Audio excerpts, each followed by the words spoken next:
आप सभी का बहुत बहुत स्वागत है मेरी इस YouTube चैनल में। भारत के इतिहास से संबंधित कुछ महत्वपूर्ण प्रश्नों पर हम लोग डिस्कशन कर रहे हैं, जो कि UGC net, JRF, set, TGT, PGT जैसी परीक्षाओं के लिए इम्पोर्टेंट हो सकता है।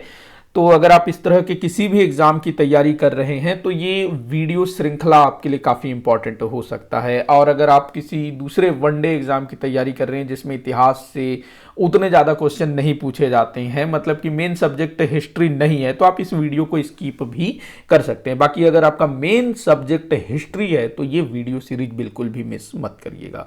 शुरू करते हैं वीडियो को। तो भाई पहला क्वेश्चन है, गौतम बुद्ध के गुरु निम्न में से कौन थे? तो गौतम बुद्ध जिन्होंने बौद्ध धर्म की स्थापना की, तो इनके गुरु का नाम बताना है। एक नाम तो अधिकतर लोगों को पता होगा, अलार कलाम। अलार कलाम जब गौतम बुद्ध ने गृह त्याग किया तो वो सबसे पहले जो है वैशाली गए और वहां पर अलार कलाम के आश्रम में गए। ये जो अलार कलाम है ये सांख्य दर्शन के आचार्य थे, तो इनको जो है गौतम बुद्ध ने अपना गुरु बनाया। इसके बाद गौतम बुद्ध के जो दूसरे गुरु हुए वो है उदक रामपुत। उदक रामपुत, तो ये दो जो हैं गौतम बुद्ध के गुरु हुए, एक और दो, उदक रामपुत और अलार कलाम। तो आपका उत्तर होगा ये। बढ़ते हैं अगले क्वेश्चन की तरफ। तो अगला क्वेश्चन दिया हुआ है, निम्न कथनों पर विचार करने को बोला जा रहा है। पहला कथन दिया हुआ है, अकबर को 1551 में गजनी का सूबेदार नियुक्त किया गया। गजनी, गजनी एक स्थान का नाम है। तो देखो, अकबर जब मात्र 9 साल का था, अकबर का जन्म 1542 में हुआ था, तो 1551 में अकबर जो है 9 साल का हो गया। तो अकबर जब 9 साल का था 1551 में, तब उसके पिता ने उसका जो है गजनी का उसको सूबेदार बना दिया। तो ये बिल्कुल सत्य कथन है। और इसी वर्ष 1551 में जो हुमायूं, अकबर का जो पिता था, उसने अपने भाई की बेटी रुकैया से अकबर का निकाह भी करवाया। तो अकबर का जो पहला निकाह है वो 1551 में हुआ था, 9 वर्ष की आयु में। अगला दिया हुआ है, भारत की सत्ता पुनः प्राप्त करने के पश्चात हुमायूं ने अकबर को लाहौर का सूबेदार नियुक्त किया। ये भी बिल्कुल सही है। 1555 में जब हुमायूं ने अपनी सत्ता पुनः प्राप्त कर लिया तो अकबर को जो है लाहौर का सूबेदार बनाया। अगला दिया हुआ है, बैरम खां से पहले अकबर का संरक्षक मुनीम खां था। ये भी बिल्कुल सही है भाई। 1555 में जो है बैरम खां को अकबर का संरक्षक बनाया गया, उसके पहले मुनीम खां था। मुनीम खां को ना अकबर के एक भाई जिसका नाम था मिर्जा हाकिम कुछ नाम था, उसका जो है संरक्षक बनाया जाता है बाद में मुनीम खां को। तो यहां पर तीनों कथन आपके सही होंगे, ये 1 2 3। अगला क्वेश्चन हम लोग देखते हैं, सुमेलित करने को बोला जा रहा है। एक तरफ स्तूप दिया हुआ है और दूसरे तरफ स्थान, मतलब ये स्तूप जो है कहां पर है? तो देखो, सांची, वैसे तो ये स्थान का नाम है सांची और वहां पर जो है एक स्तूप है, तो उसको सांची का स्तूप कहा जाता है। तो भाई ये है मध्य प्रदेश के रायसेन जिले में। उसके बाद भरहुत, भरहुत का जो स्तूप है ये भी कहां पर है? तो अपने क्या कहते हैं, मध्य प्रदेश में जो सतना है वहां पर। उसके बाद अमरावती, अमरावती ये आपके गुंटूर आंध्र प्रदेश, सारनाथ जो है वाराणसी। तो कूट क्या बन रहा है? 1 2 4 3, ये जो है आपका कूट बनेगा 1 2 4 3, 1 2 4 3। अगले क्वेश्चन को हम लोग देखते हैं। तो अगला क्वेश्चन सुमेलित करने को बोला जा रहा है। फिर से एक तरफ गोरी के गुलाम, जो मोहम्मद गोरी था ना उसके गुलाम, दूसरे तरफ उनका अधिकार क्षेत्र। तो देखो, जो मोहम्मद गोरी है उसके बहुत सारे गुलाम थे और उन गुलामों ने मोहम्मद गोरी के लिए काफी सारे क्षेत्रों को विजिट किया था। तो किस गुलाम ने किस क्षेत्र को जीता? कुतुबुद्दीन ऐबक, इसने दिल्ली को जीता, जो कि आगे चल करके दिल्ली सल्तनत का संस्थापक भी हुआ। उसके बाद दिया है यालदौज, यालदौज। तो ये जो यालदौज है इसने ना गजनी को जीता था, गजनी पर अधिकार किया था। कुवाचा, कुवाचा जो है सिंध पर अधिकार करने में सफल हुआ था। बख्तियार खिलजी, ये बंगाल को जीतने में सफल हुआ था। बख्तियार खिलजी जिसने नालंदा विश्वविद्यालय और दूसरे कई सारे बौद्ध विहारों को नष्ट कर दिया था वही। तो यहां पर आपका जो कूट बनेगा 3 होगा, 4 होगा, 2 होगा, 1, 3 4 2 1, ये जो है आपका कूट बनेगा 3 4 2 1, 3 4 2 1। अगले क्वेश्चन की तरफ हम बढ़ते हैं। तो दिया हुआ है, रिपन के विषय में कौन सा कथन सत्य है? रिपन, ये जो अपना वायसराय लॉर्ड रिपन, इसका जो समय था 1880 से 1884 तक ये जो है भारत का वायसराय था। तो कौन कौन से कथन सही है ये आपको बताना है। वर्नाक्यूलर प्रेस एक्ट को समाप्त किया, बिल्कुल सही कथन है। वर्नाक्यूलर प्रेस एक्ट, इसको लॉर्ड लिटन, जो वायसराय लॉर्ड लिटन था रिपन के पहले, उसने जो है वर्नाक्यूलर प्रेस एक्ट पारित करवाया था। इस वर्नाक्यूलर प्रेस एक्ट के तहत जो देसी भाषाओं में जो समाचार पत्र प्रकाशित होते थे उन पर प्रतिबंध लगाया गया था।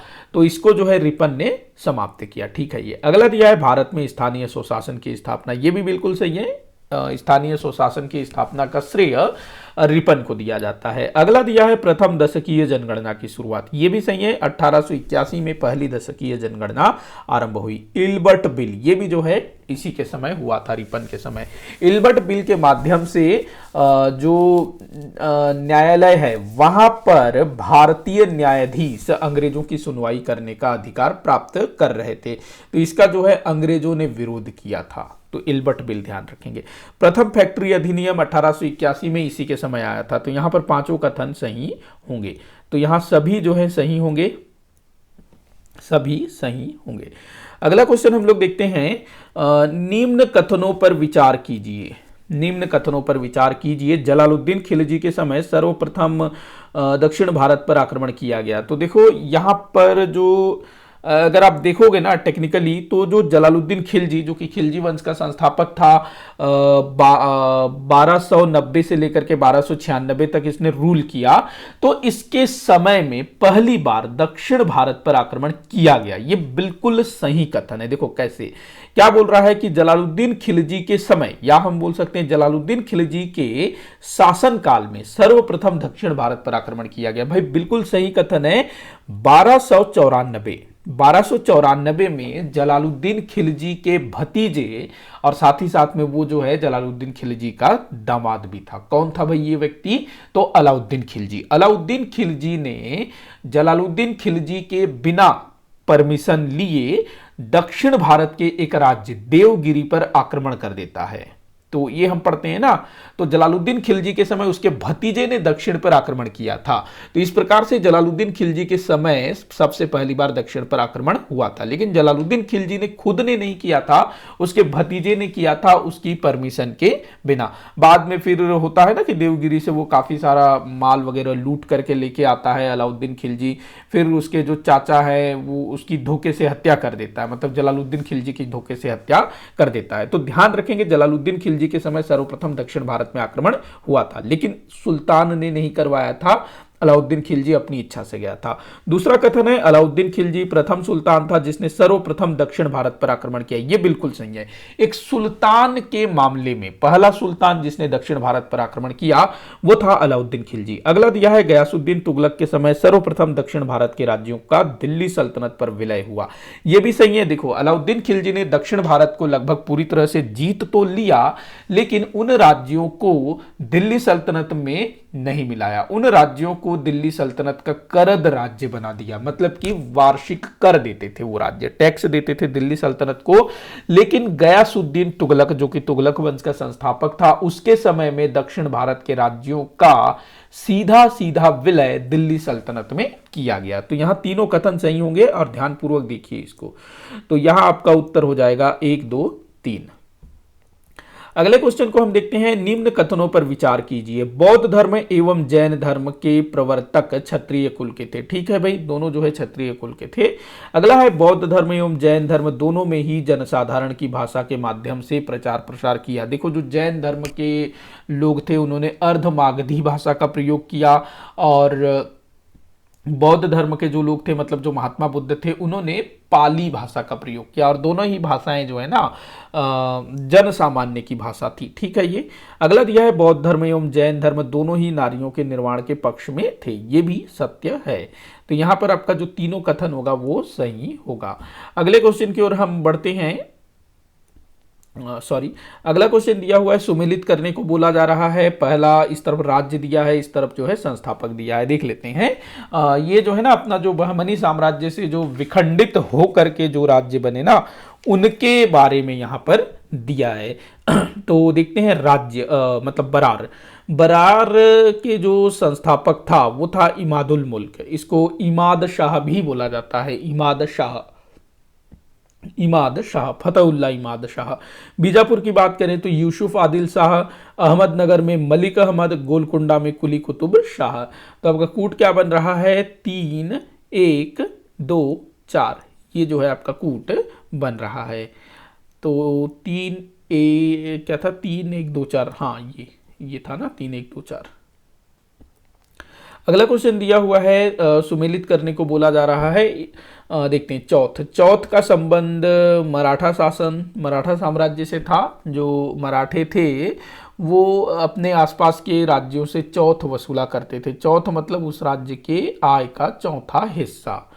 ये जो मराठे हैं ना वो अपने अड़ोसी पड़ोसी राज्यों को बोलते थे कि अगर आप हमें चौथ दोगे तो हम आपके राज्य पर आक्रमण नहीं देंगे। मतलब कि अपने राज्य के आय का चौथा हिस्सा हमें दो, हम आपके राज्य पर आक्रमण नहीं करेंगे। उसके बाद देखिएगा इक्ता। इक्ता जो है ये सल्तनत काल से संबंधित था। इक्ता। अमरम ये विजयनगर साम्राज्य से संबंधित था। अल्तमगा ये एक प्रकार की जागीर होती थी जो कि मुगल साम्राज्य से संबंधित था। मुगल बादशाह जहांगीर द्वारा अल्तमगा जागीर की शुरुआत की गई। तो यहां आपका कूट क्या बन रहा है? 3 1 2 4। 3 1 2 4। 3 1 2 4। अगला क्वेश्चन हम देखते हैं, डलहौजी की हड़प नीति तहत भारत विलय किए गए राज्यों का सही क्रम क्या है? डलहौजी इसने हड़प नीति चलाया था ना, गोद प्रथा निषेध। तो देखते हैं भाई, सतारा को जो है 1848 में मिलाया गया, जैतपुर को 1849 में, नागपुर को 1854 में, बघाट 1850। बघाट जो है 1850। तो आपका कूट क्या बनेगा? सतारा, जैतपुर, बघाट, उसके बाद नागपुर। 1 2 4 3। ये जो है आपका कूट बनेगा 1 2 4 3। 1 2 4 3। ये अगले क्वेश्चन को हम लोग देखते हैं। तो अगला क्वेश्चन सुमेलित करने को दिया हुआ है। ये काफी बार पूछा गया है। देखते हैं, विशिष्ट द्वैतवाद। तो ये रामानुजाचार्य हो जाएगा। शुद्ध द्वैतवाद वल्लभाचार्य हो जाएगा। द्वैताद्वैतवाद ये हो जाएगा निम्बकाचार्य। द्वैतवाद ये हो जाएगा माधवाचार्य। तो आपका कूट बनेगा 3 1 2 4। 3 1 2 4। ये अगले क्वेश्चन को हम लोग देखते हैं।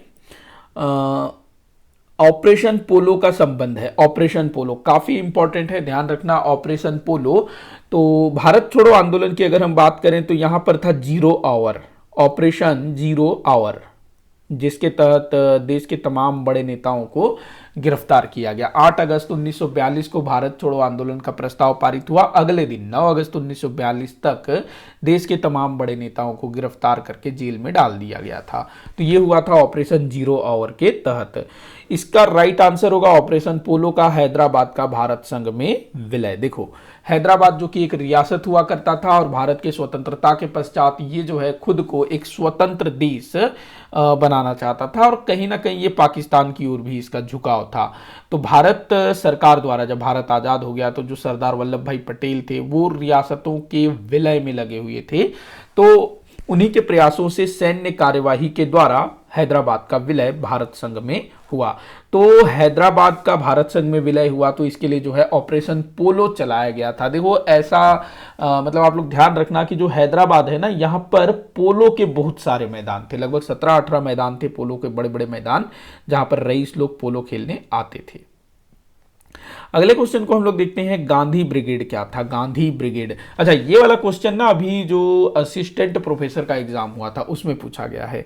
तो गांधी ब्रिगेड भाई आजाद हिंद फौज का एक खंड था, एक प्रकार का बटालियन था गांधी ब्रिगेड।